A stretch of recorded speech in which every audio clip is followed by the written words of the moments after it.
Welcome to the Need to Know podcast from the Wilson Center, a podcast for policymakers available to everyone. Always informative, nonpartisan, and relevant, we go beyond the headlines to understand the trend lines in foreign policy. Welcome back to another episode of Need to Know. I'm your host, John Milewski. Need to Know is brought to you by the Woodrow Wilson Center. The center is congressionally chartered, scholarship-driven, and fiercely nonpartisan. This week, we turn our attention to the conflict-torn country of Myanmar. It's been just over 4 years since the military coup, and recently, the military junta announced its intention to hold elections in January of 2026. My guest is a senior associate for Southeast Asia with the Wilson Center's Indo-Pacific program, Lucas Myers. So let's find out what we need to know. Lucas, welcome. Thanks for joining us. Thanks for having me, John. So the junta has committed widespread and systematic human rights abuses, which is making most observers really skeptical about whether they can pull off an election. What are your thoughts? Exactly that. The election would be fraudulent. There's zero indication that they have any intention of holding a legitimate contest.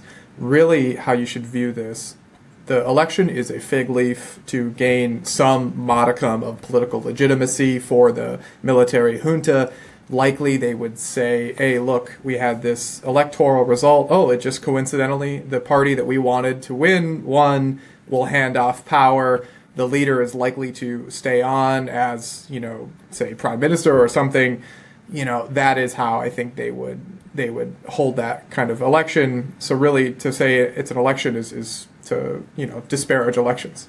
And we can even quantify that, Lucas, to an extent that the last estimates, when last you and I spoke on an episode of our our sister program, Wilson Center Now, we talked about only 21% of Myanmar territory under junta control.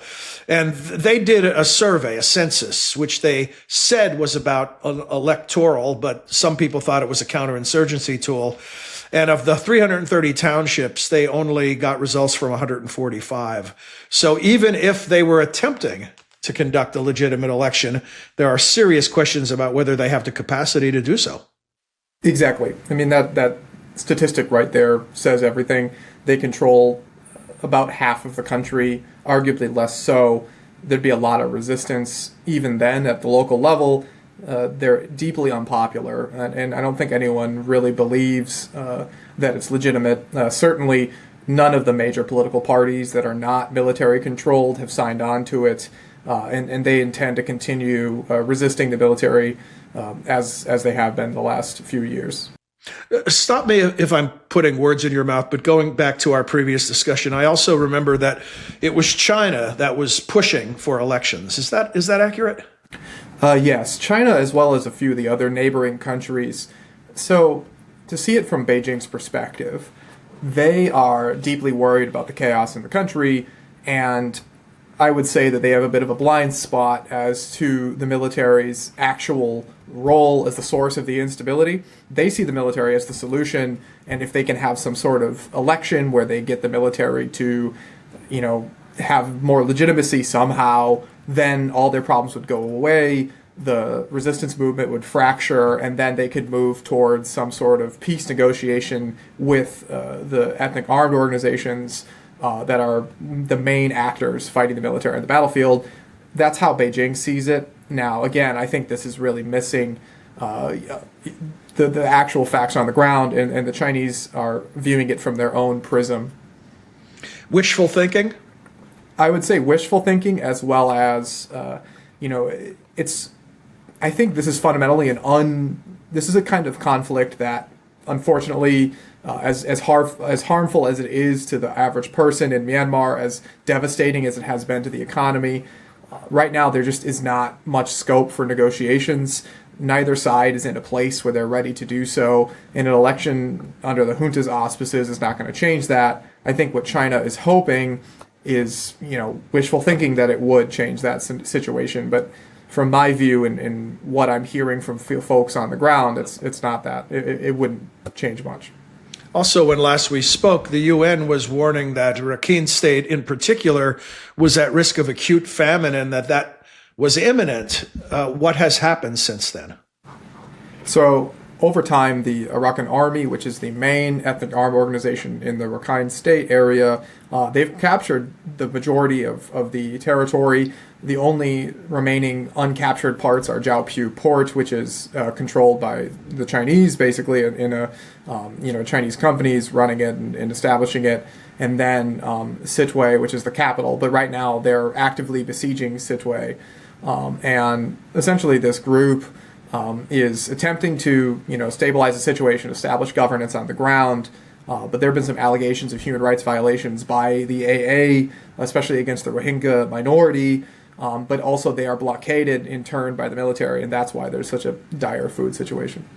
When we talk about these reports, how reliable is the information that we can get out of the country?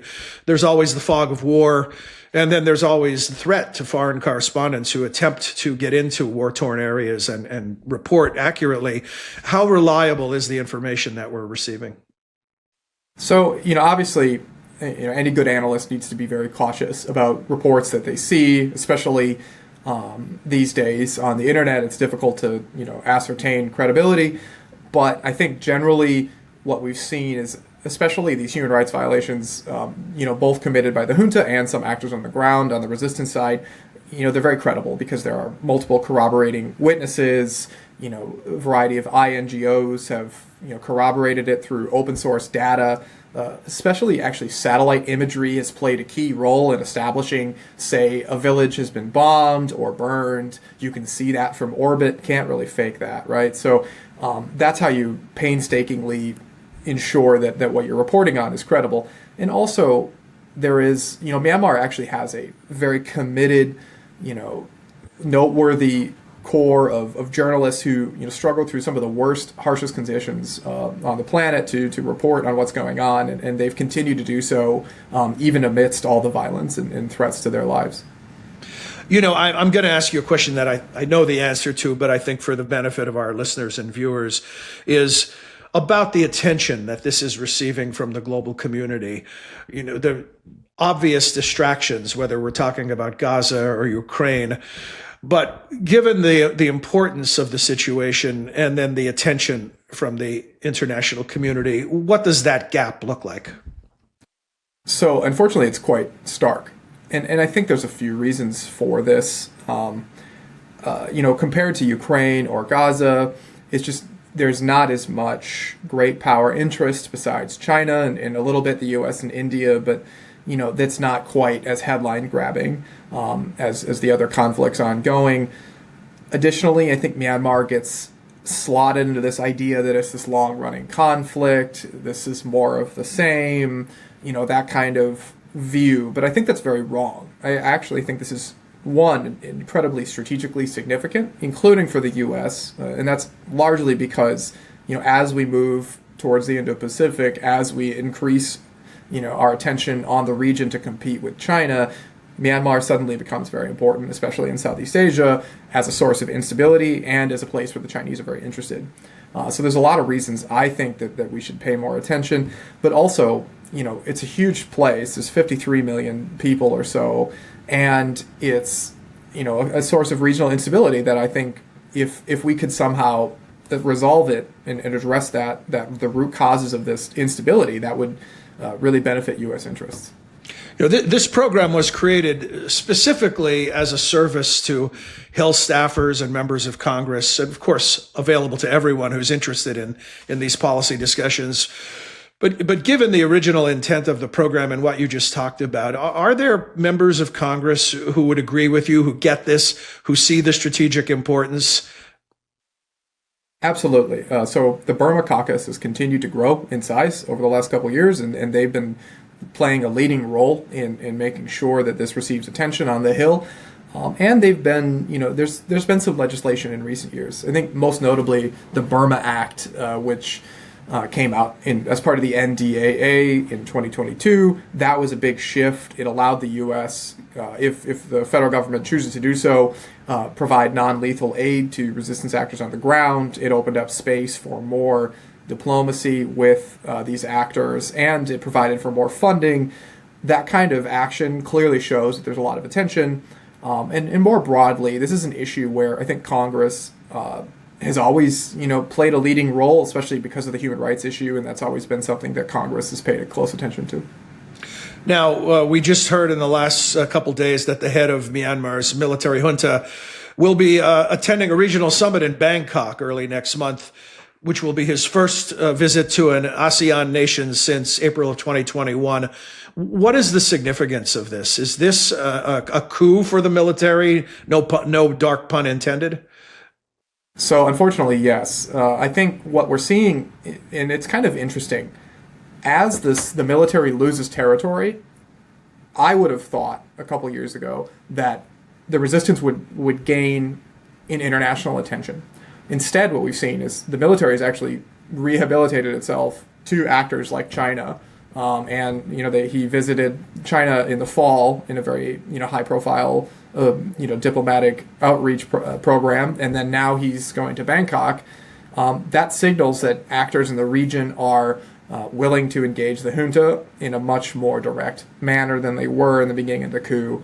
I think some of the reason for that seeming contradiction is fear that the resistance cannot hold the country together. That's certainly why Beijing is backing the junta so aggressively, is just to really prop them up.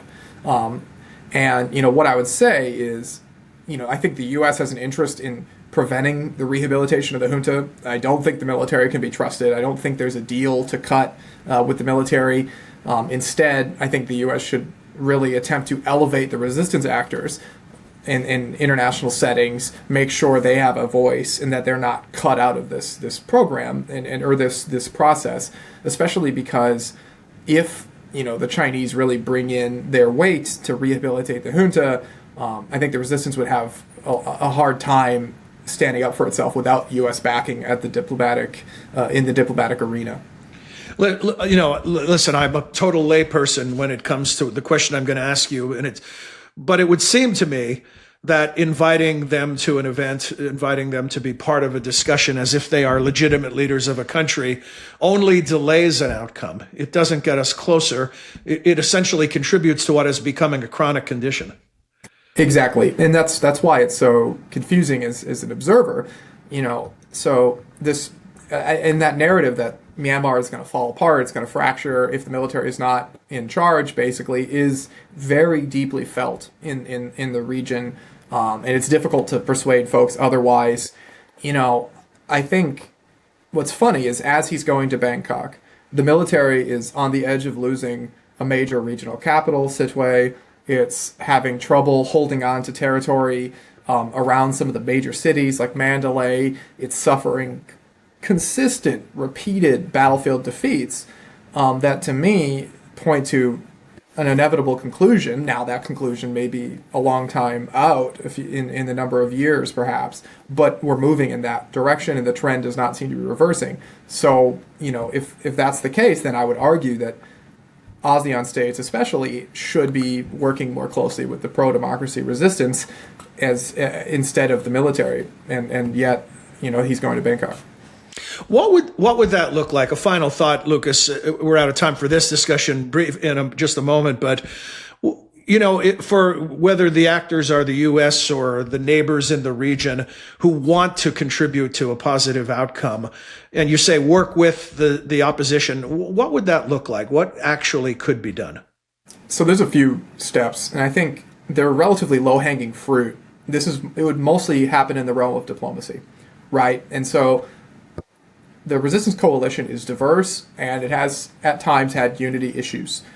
How you can address that is you talk to as many important people on the ground as possible. You have meetings. You meet with all the key ethnic armed organizations, with the National Unity Government, which is sort of the leading government umbrella for the opposition.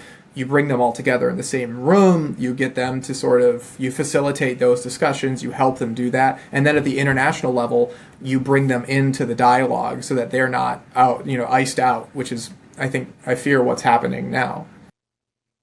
Lucas Myers, as always, educational and very useful. I think, in many ways, your work represents some of the best that the Wilson Center has to offer, in the sense that we pay attention to things that maybe are flying under the radar, but should be part of the discussion. Thank you for keeping your fingers on the pulse of what's been happening in Myanmar for a long time now. Appreciate it. Thank you, John. I enjoyed talking to you.